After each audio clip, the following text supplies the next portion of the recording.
വരച്ചതൊക്കെ ഞാൻ പറയല്ലേ 50-52 കൊല്ലം മുന്നേ വരച്ചിട്ടുള്ളതാണ്. കൊഴിഞ്ഞു വീണ മോഹം കടലിനക്കരെ. ഒരു എന്താ പറയാ പ്രേമ കഥ അല്ലേ? ഹലോ ഗൈസ്, ഇന്ന് ഞാൻ ഈ വീഡിയോ ആയിട്ട് വന്നിരിക്കുന്നത് എൻ്റെ അമ്മാമ്മയുടെ ഒപ്പമാണ്. സോ വ്ളോഗ് വിത്ത് മൈ അമ്മാമ്മ. ആൻഡ് എൻ്റെ അമ്മാമ്മയുടെ പേര് എൽസി ദേവസി എന്നാണ്. ഇപ്പോൾ എൻ്റെ അമ്മാമ്മയെ കുറിച്ച് പറയുകയാണെങ്കിൽ അമ്മാമ്മ നന്നായിട്ട് പാട്ട് പാടും ആൻഡ് അതുപോലെ തന്നെ നന്നായിട്ട് വരയ്ക്കും. അപ്പോൾ വരച്ചതിൻ്റെ ഒക്കെ കുറേ കാര്യങ്ങൾ നമുക്ക് വേറെ കാണിക്കാനുണ്ട്. നമുക്ക് ഏറ്റവും ആദ്യം അമ്മാമ്മയുടെ ഒരു പാട്ടിൽ നിന്ന് തുടങ്ങാം അല്ലേ?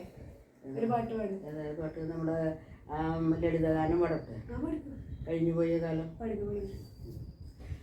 കഴിഞ്ഞു പോയ കാലം കാറ്റിനക്കരെ, കൊഴിഞ്ഞു വീണ മോഹം കടലിനക്കരെ, ഓർമ്മകളെ നിന്നെയോർത്തു കരയുന്നു ഞാൻ, നിന്റെ ഓർമ്മകളിൽ വീണുടഞ്ഞു പിടയുന്നു ഞാൻ.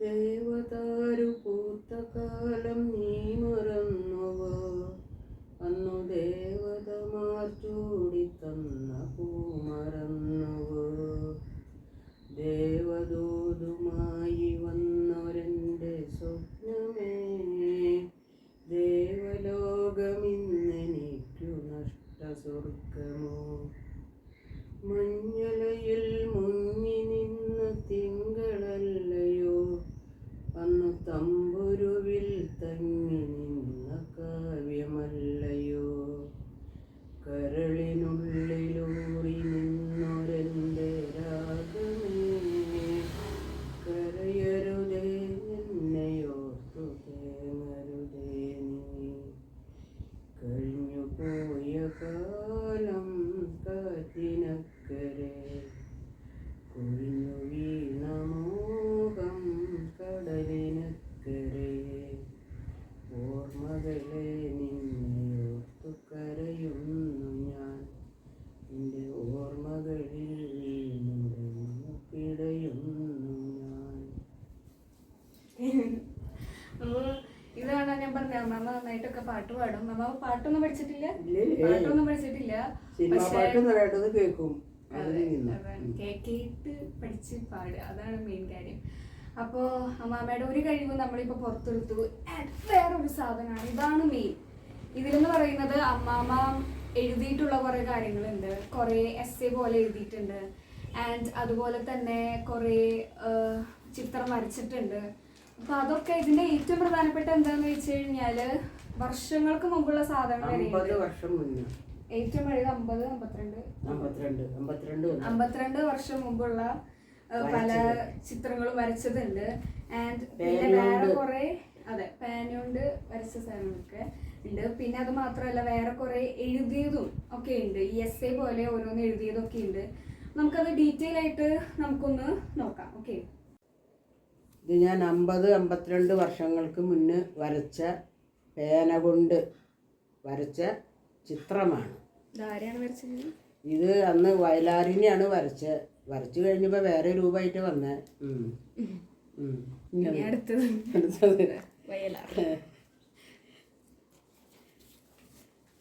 ഇത് എൻ്റെ മൂത്ത ആങ്ങളയുടെ മൂത്ത മകളെയാണ് ഞാൻ വരച്ചത്.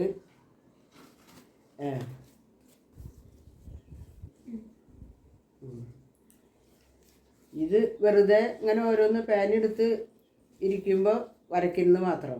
അന്നത്തെ ഫാഷൻ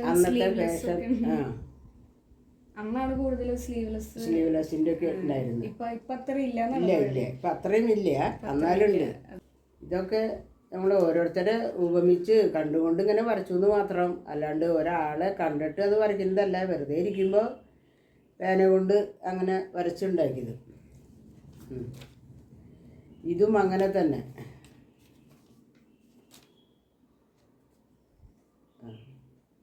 ഭാവന ഉപയോഗിച്ച് ഇതും നീ പിടിച്ച് ശരിക്കും. അന്നത്തെ ഫാഷൻ സാരികളൊക്കെ ഉണ്ടല്ലേ, ഇതാണ് അന്നത്തെ ടൈപ്പ് മുടിക്കെട്ട്. അന്നത്തെ സിനിമയിലൊക്കെ കാണുന്ന ഹെയർ സ്റ്റൈൽ.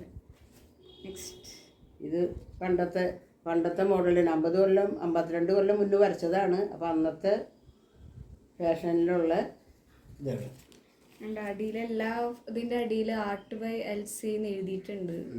അത് നല്ല കാര്യം, ചിലയിൽ എഴുതിയിട്ടുള്ളൂ. ഇതും അങ്ങനെ തന്നെ ഒരു ആടിൻ്റെ രൂപം വരച്ചു. ചേട്ടനല്ല, മീശക്കാരൻ ചേട്ടൻ. 10 മിനിറ്റ് കൊണ്ടാണ് ഇത് വരച്ചുണ്ടാക്കണത്. പേനെടുത്തിട്ട് പേനെല്ലാം മഷി പോകണമെന്ന് ചോദിച്ച് വലിയ ഉപകാരം കണ്ടില്ല, എന്നാലും പോട്ടെ.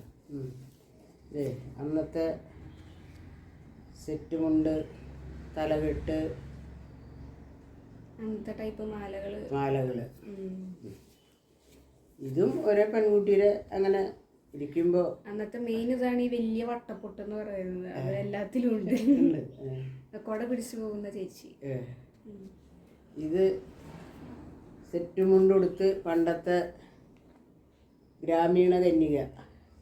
ഇതിന്റെ സൈഡിൽ കുറച്ച് നമ്പേഴ്സ് ഒക്കെ കാണാം. ആൻഡ് ഇതെന്താന്ന് വെച്ച് കഴിഞ്ഞാല് അമ്മാമ്മയുടെ അപ്പന്റെ കടയുള്ള സമയത്ത് ആ കട എന്നുള്ള നോട്ട് ബുക്കിൽ നിന്ന് പറ്റെഴുതുന്ന നോട്ട് ബുക്കിൽ നിന്ന് കീറിയിട്ടാണ് വരയ്ക്കുന്നത്. ആൾക്കാർ സാധനം വാങ്ങിച്ചു കൊണ്ടുപോകുമ്പോൾ കടം എഴുതി പോണതിൻ്റെ പറ്റെഴുതുന്ന ആ നോട്ട് ബുക്കിൽ നിന്ന് അപ്പൻ ഉറങ്ങാൻ കിടക്കണ നേരത്തെ എന്നെ ഇവിടെ ഇരുത്തുമ്പോൾ ഞാൻ ചെയ്യുന്ന ഓരോ പണികളാണ്.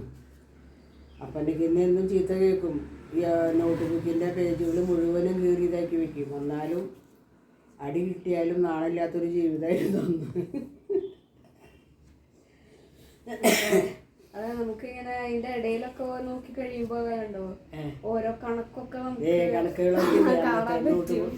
നോട്ട് ബുക്കിൽ കീറിയെടുത്തത്. പിന്നെ ഇത് ഈ അടുത്ത് വരച്ചതാണ്. ഇതൊക്കെ ഈ അടുത്ത് കളറൊക്കെ വെച്ചിട്ട് ഈ അടുത്ത് വരച്ചതാണ്. പിന്നെ വേറെ ഏതൊരു ചേച്ചി അങ്ങനെ. അപ്പൊ പക്ഷെ ഞാൻ പറയുകയാണെങ്കിൽ പണ്ടത്തെ വരച്ച പടങ്ങൾക്ക് തന്നെയാണ് കൂടുതൽ ഭംഗി. അത് പണ്ട് വരച്ചതിന് തന്നെയാണ് അതിൻ്റെതായിട്ടൊരു ഭംഗി. ഇപ്പൊ വരച്ചതിനേക്കാളും എനിക്ക് ഇഷ്ടമായത് പണ്ട് വരച്ചതാണ്. അപ്പൊ ഇതാണ് വരയുടെ മെയിൻ കാര്യം. ഇത് 50-52 വർഷം മുമ്പ് വരച്ചതാണെന്ന് കൂടി ആലോചിക്കണം. കടലാസ് പിടിക്കാൻ പറ്റില്ല, ഇപ്പൊ കയ്യിൽ പോരും. ഇത് അന്നൊക്കെ നല്ല വെളുത്ത ന്യൂസ് പേപ്പർ, വെളുത്ത നോട്ട് ബുക്കിന്റെ പീസായിരുന്നു. ഇപ്പൊ അത് വേണ്ട, ഇരുന്ന് നമുക്ക് കാലപ്പഴക്കം കാണാനായിട്ട് പറ്റും. അങ്ങനെ ഇത് മെയിൻ കാര്യം എന്ന് പറയുന്നത് ഇത്രയും കാലം സൂക്ഷിച്ച് വെച്ചതാണ് മെയിൻ കാര്യം എന്ന് പറയുന്നത്. എൻ്റെ മൂത്ത മകൻ അതാണ് പറയുന്നത്, ഇത്ര കാലം അമ്മ ഈ കടലാസ് സൂക്ഷിച്ചില്ലെന്ന്. അവൻ്റെ ലാപ്ടോപ്പിലാക്കിയിട്ടുണ്ട് അതൊക്കെ. പിന്നെ ഇതിന്റെ ഇടയിൽ വേറൊന്നതാണ്, ഇത് കുഞ്ഞമ്മാമ്മയുടെ ജസ്റ്റ് കാണിച്ചിട്ട് കല്യാണക്കുറി. അതില് ജസ്റ്റ് സൈഡിൽ ഇങ്ങനെ വരച്ചിട്ടൊക്കെ. ഇനിയുള്ളത് എന്താന്ന് വെച്ച് കഴിഞ്ഞാല് കുറച്ച് കഥകളൊക്കെ എഴുതിയിട്ടുണ്ട്. ഒരു കഥ എഴുതിയിട്ടുണ്ട്. അപ്പോ ഈ കഥ എന്താന്ന് വെച്ച് കഴിഞ്ഞാല് നാടോടും നടുവിലൂടെ ഞാൻ വായിച്ചു. ഒരു എന്താ പറയാ, പ്രേമകഥ അല്ലേ? അത് ഇന്റർകാസ്റ്റ് ലവ് ഇതുള്ള ജാതി മതം ഒന്നും നോക്കാണ്ടുള്ള സ്നേഹത്തിന്റെ ഒരു കഥയാണ്. എത്ര പേജുണ്ട്? 8 പേജ് 9 പേജും ഇവിടെ എഴുതിയിട്ടുണ്ട്. അതാണത്. അപ്പൊ ഈ കഥയൊക്കെ എപ്പോഴും എഴുതിയത്? ഇതൊക്കെ ഞാൻ രാത്രിയിൽ ഇത് ഈ കഥ എഴുതിയിട്ട് 5-6 കൊല്ലമായിട്ടുള്ളൂ ഈ കഥ എഴുതിയിട്ട്. മറ്റുള്ളതൊക്കെ വരച്ചതൊക്കെ ഞാൻ പറയില്ലേ 50-52 കൊല്ലം മുന്നേ വരച്ചിട്ടുള്ളതാണ്. അതിൽ എൻ്റെ മൂത്ത മകൻ ആ കടലാസം എത്ര കാലം സൂക്ഷിച്ചതിന് 1001 രൂപ തന്നു എനിക്ക്. ഇനി അടുത്തത് കുറച്ച് പാട്ടുകളാണ്. ഈ പുഴയും കുളിർക്കാറ്റും അതൊന്നും കേൾക്കണ്ട, പാട്ടൊന്നും പാടണ്ട. അത് ഇപ്പോഴത്തെ സിനിമ പാട്ടല്ലേ. പിന്നെ ഇത് നമ്മുടെ പിള്ളേരെ ഇതാണ്, അത് വേണ്ട. ഈ പാട്ട് വേണമെങ്കിൽ അതിൽ ചേർക്കാം. ഞങ്ങളുടെ പേരക്കുട്ടികളുടെ എല്ലാവരുടെയും ബർത്ത്ഡേ ജനിച്ച ഇതുകള് 7 പേരക്കുട്ടികളുണ്ട്. അതിന്റെ അവസാനം 4 മക്കളുടെയും ബർത്ത്ഡേ എഴുതി വെച്ചിട്ടുണ്ട്. ജനിച്ചത് ബർത്ത്ഡേ. പിന്നെ കണ്ടോ പണ്ടത്തെ പള്ളിയുടെ നമ്മുടെ അമ്പിന്റെ ആൾക്കാരുടെ കണക്കുകളാണ്. അതൊക്കെ ആ ഒരു പേജ് ആയിട്ട് തന്നെ സൂക്ഷിച്ചു വെച്ചിട്ടുണ്ട്. പിന്നെ ഉള്ളത് എന്താന്ന് വെച്ച് കഴിഞ്ഞാൽ ഒരു എസ്സേ പോലത്തെ പറയില്ലേ, അതായത് ഇപ്പോ കോവിഡ് കാലഘട്ടത്തിൽ എഴുതിയിട്ടുള്ള ഒരു ഇതുണ്ട്. അതായത് കോവിഡ് കാലഘട്ടത്തിൽ എഴുതിയിട്ടുള്ള ഒരു എസ്സേ ടൈപ്പ് സാധനമാണ് ഇത്. അന്നൊക്കെ പബ്ലിഷ് ചെയ്യാൻ പറഞ്ഞതായിരുന്നു, പക്ഷെ പബ്ലിഷ് ചെയ്തില്ല. അല്ലേ, എനിക്കിഷ്ടമല്ല. ഞാൻ തന്നെ ഇടയ്ക്കിടയ്ക്ക് വായിച്ച് ആസ്വദിക്കുകയാണ്. പ്രശസ്തി അത്ര ആഗ്രഹിക്കുന്നതാണ്. പിന്നെ രാഷ്ട്രീയത്തെ കുറിച്ചിട്ടൊക്കെ എഴുതിയിട്ടുണ്ട്. ഇത് ആൾക്കാർ പറയുന്നത് ഇതൊക്കെ ഇപ്പോഴത്തെ രാഷ്ട്രീയക്കാർ കണ്ടാല് തല്ലെന്നാണ്. അത് കാണുന്നുണ്ട് ഞാനത്, അതുകൊണ്ട് അതും പബ്ലിഷ് ചെയ്തില്ല. ഇതിപ്പോ നമ്മള് ഇത് വായിച്ചാൽ അത് അതിൽ കേൾക്കുവോ? വായിച്ചു.